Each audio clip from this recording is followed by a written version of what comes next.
오늘 함께 나누실 말씀은 예레미야 22장 10절에서 19절까지 말씀입니다. 예레미야 22장 10절에서 19절까지 말씀, 저 혼자 성도님 한 절 번갈아 교독하겠습니다. 제가 먼저 10절 읽겠습니다. 너희는 죽은 자를 위하여 울지 말며 그를 위하여 애통하지 말고 잡혀간 자를 위하여 슬피 울라. 그는 다시 돌아와 그 고국을 보지 못할 것임이라. 여호와께서 유다 왕 요시야의 아들 곧 그의 아버지 요시야를 이어 왕이 되게 이곳에서 나간 살룸에 대하여 이와 같이 말씀하시니라. 그가 이곳으로 다시 돌아오지 못하고 잡혀간 곳에서 그가 거기서 죽으리니 이 땅을 다시 보지 못하리라. 불의로 그 집을 세우며 부정하게 그 다락방을 지으며 자기의 이웃을 고용하고 그의 품삯을 주지 아니하는 자에게 화있을진저. 그가 이르기를 내가 나를 위하여 큰 집과 넓은 다락방을 지으리라 하고 자기를 위하여 창문을 만들고 그것에 백향목으로 입히고 붉은 빛으로 칠하도다. 내가 백향목을 많이 사용하여 왕이 될 수 있는 내 아버지가 먹거나 마시지 아니하였으며 정의와 공의를 행하지 아니하였느냐. 그때에 그가 형통하였었느니라. 그는 가난한 자와 궁핍한 자를 변호하고 형통하였나니 이것이 나를 알미 아니냐. 여호와의 말씀이니라. 그러나 내 두 눈과 마음은 탐욕과 무죄한 피를 흘림과 압박과 포악을 행하려 할 뿐이니라. 그러므로 여호와께서 유다의 왕 요시야의 아들 여호야김에게 대하여 이와 같이 말씀하시니라. 우리가 그를 위하여 슬프다 내 형제여, 슬프다 내 자매여 하며 통곡하지 아니할 것이며 그를 위하여 슬프다 주여, 슬프다 그 영광이여 하며 통곡하지도 아니할 것이라. 그가 끌려 예루살렘 문 밖에 던져지고 나귀같이 매장함을 당하리라. 아멘. 오늘 10절은 울지 말라는 금지 명령으로 시작합니다. 울지 말라, 애통하지 말라. 죽은 자를 위해 그렇게 하지 말고 잡혀간 자를 위해 그렇게 하라고 말하고 있어요. 여기서 죽은 자는 요시야 왕입니다. 애굽 왕 바로느고가 아수르 왕을 치려고 유브라데 강에까지 올라가자 요시야가 이를 막아섭니다. 요시야는 이 전쟁에 부상을 당하게 되고 결국 전사하게 됩니다. 요시야의 뒤를 이어 왕이 된 사람이 바로 살룸입니다. 요시야가 죽은 후에 이 살룸이 유다 왕이 되는데요. 살룸이 3개월 동안 유다를 다스리고 있을 때 애굽 왕 바로느고가 살룸을 사로잡아 가두고 유다로 하여금 애굽에 조공을 바치게 합니다. 그리고 살룸의 형제 중 엘리야김을 선택하여서 그의 이름을 여호야김으로 바꿉니다. 살룸 대신 유다의 왕으로 세웁니다. 살룸은 애굽으로 잡혀갑니다. 이 바로느고에 의해서 왕으로 세워진 여호야김은 이 바로의 이 명령을 따라요. 그에게 돈을 주기 위해서 백성에게 세금을 징수해서 은과 금을 애굽에 바치게 합니다. 요시야가 죽자 많은 백성들이 슬퍼합니다. 예레미야도 왕을 위해서 애가를 지었습니다. 모든 백성이 죽은 요시야를 슬피 노래할 정도로 요시야의 죽음은 백성에게 큰 슬픔이었어요. 오늘 10절은 이런 상황 속에서 선포되어지는 말씀인데요. 죽은 자 요시야를 위해서 울 것이 아니라 지금 애굽으로 잡혀간 자 살룸을 위해서 그렇게 애통하라고 말하고 있습니다. 애굽으로 잡혀간 살룸은 어떻게 되었을까요? 12절 예레미야의 예언대로 살룸은 유다로 다시 돌아오지 못하고 그곳에서 죽음을 맞이하게 됩니다. 11절과 12절에서는 이 살룸이 이곳으로 다시 돌아오지 못하고 또 이 땅을 다시 보지 못하리라고 이 반복적으로 언급하고 있는데요. 지금도 충분히 슬프고 절망스럽지만 앞으로 다가올 일들이 더 괴로운 무게로 백성들을 짓누르게 될 것임을 말씀하고 있습니다. 살룸의 이 고국으로 돌아오지 못하는 운명은 앞으로 유다 전체가 만나게 될 상황과도 같은 것임을 보여주고 있어요. 살룸에 대한 예언은 이렇게 12절에서 마무리가 됩니다. 13절에서 19절은 다른 이에 대한 예언인데요. 13절입니다. 불의로 그 집을 세우며 부정하게 그 다락방을 지으며 자기의 이웃을 고용하고 그의 품삯을 주지 아니하는 자에게 화 있을진저. 원문에서는 이 화 있을진저가 문장의 가장 앞에 위치합니다. 화 있을진저 불의로 그 집을 세우는 자여 부정하게 그 다락방을 짓는 자여. 아직 누구인지 밝히지 않은 상태로 그에 대한 질책으로 시작합니다. 집과 다락방을 짓는데 왜 불의하다고 말하고 있는 것일까요? 자기 이웃을 고용하고도 그에게 품삯을 주지 않습니다. 타인의 시간과 노동력을 사용하고도 그에 대한 값을 치르지 않는 것은 종을 부릴 때 하는 행동이죠. 무엇 때문에 이렇게 이웃을 종으로 삼아서 종을 부리듯 공정하지 못한 행위를 일삼고 있는 것일까요? 14절입니다. 그가 이르기를 내가 나를 위하여 큰 집과 넓은 다락방을 지으리라 하고 자기를 위하여 창문을 만들고 그것에 백향목으로 입히고 붉은 빛으로 칠하도다. 그는 자신을 위해서 큰 집과 다락방을 지어요. 집은 컸고 창문이 있었으며 붉은 빛을 입힌 백향목으로 이루어져 있습니다. 붉은색의 백향목 소재는 고급 재료입니다.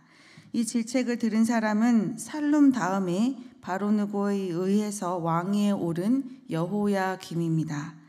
여호야김이 자신이 위해 하는 모든 불의한 일에 대해서 15절은 이렇게 질책합니다.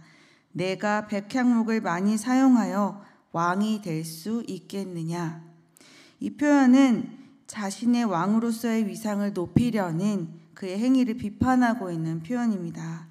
왕으로서 성공하는 것은 이런 외적인 화려함으로 이루어지지 않는다는 것을 말해주고 있죠. 그렇다면 왕이 왕다운 모습으로 그 나라를 올바르게 통치하는 것은 어떤 모습일까요?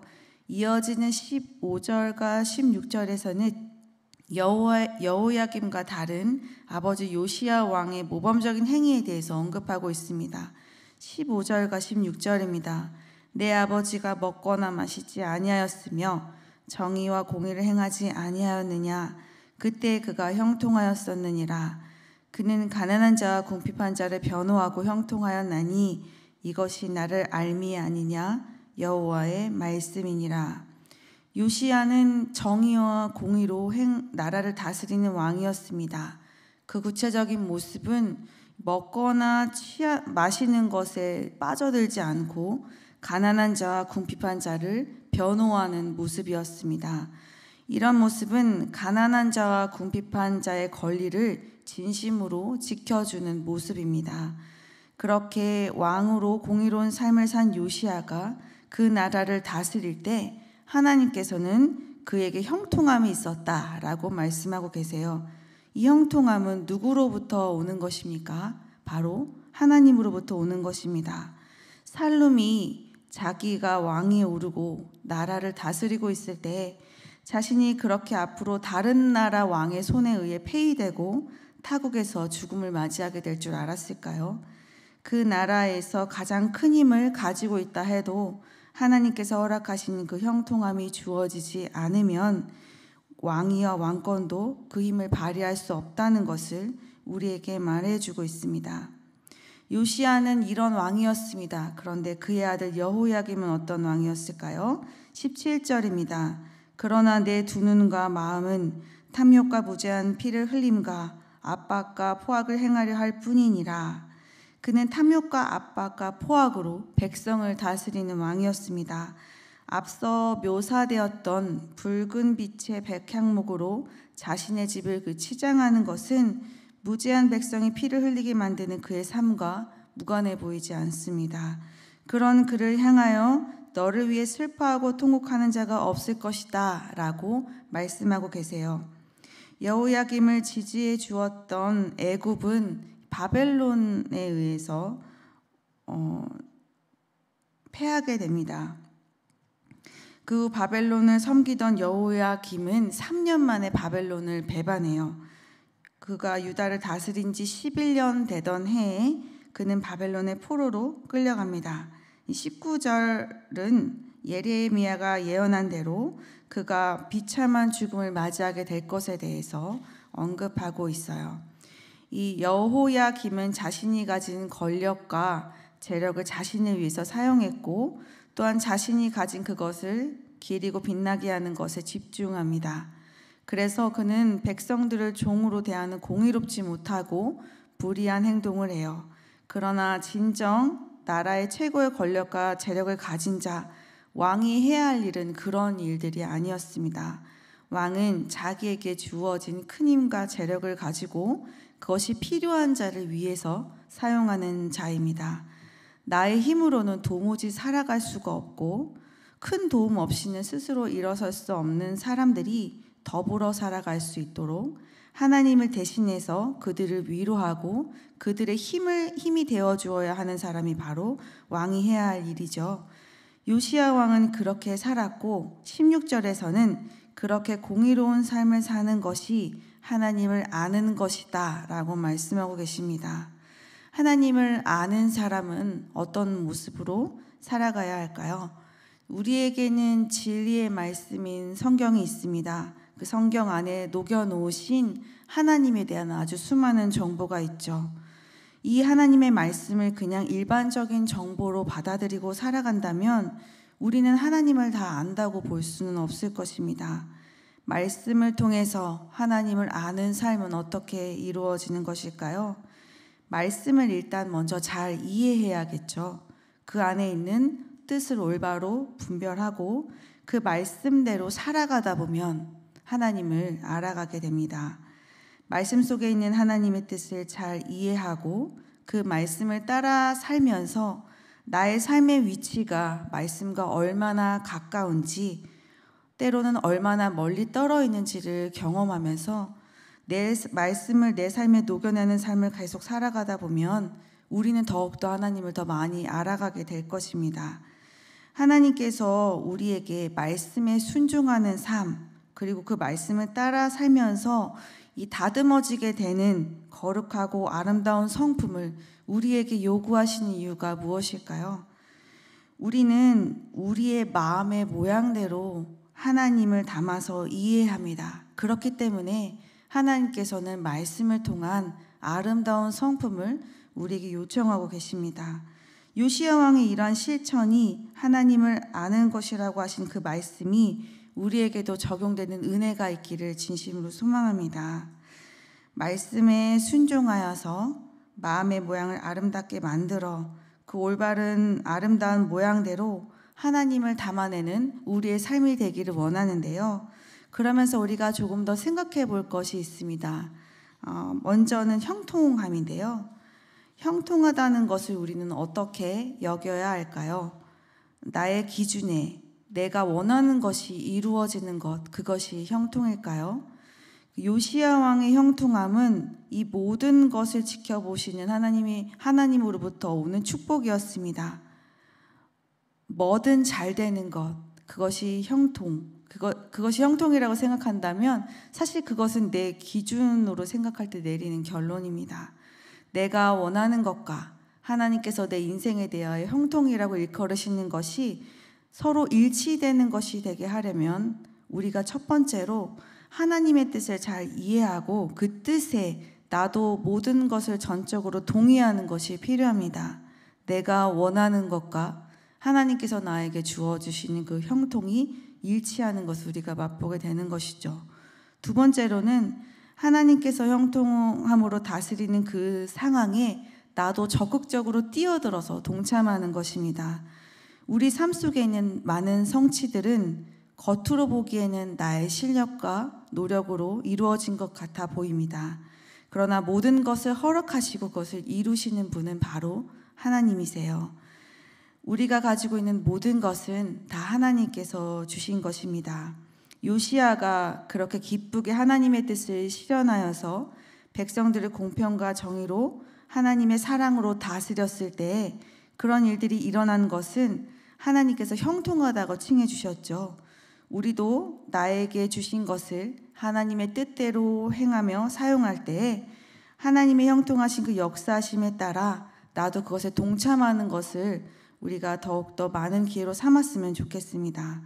똑같은 성취를 하지만 하나님의 뜻이 담겨있는 이 땅에서의 성공과 성취는 그 어떤 것보다 우리에게 기쁨이 되며 이 삶의 원동력이 될 것입니다.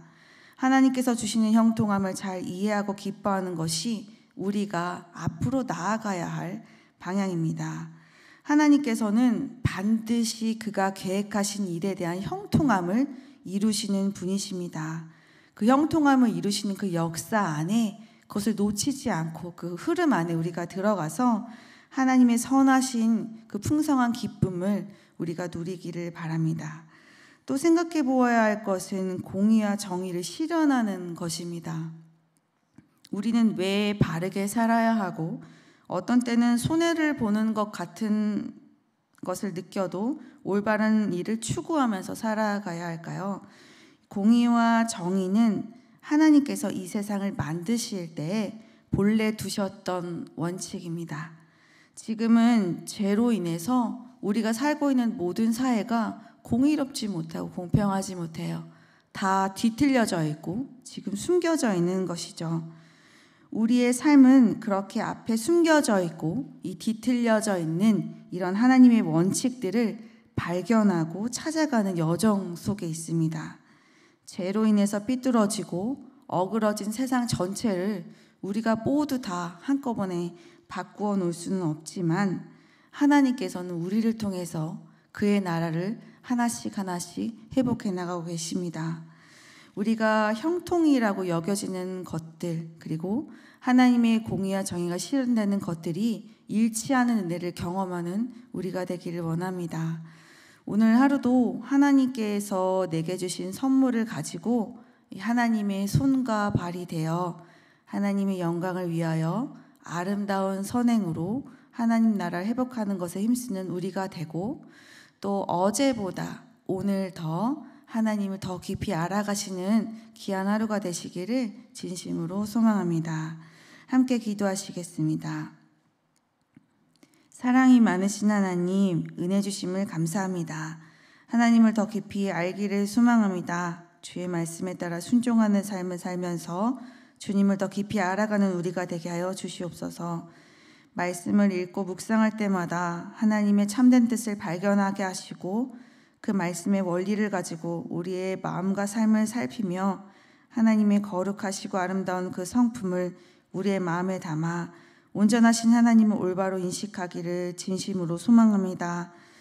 우리 하나님의 다스리심과 우리의 삶에 대한 올바른 이해가 있기를 원해요.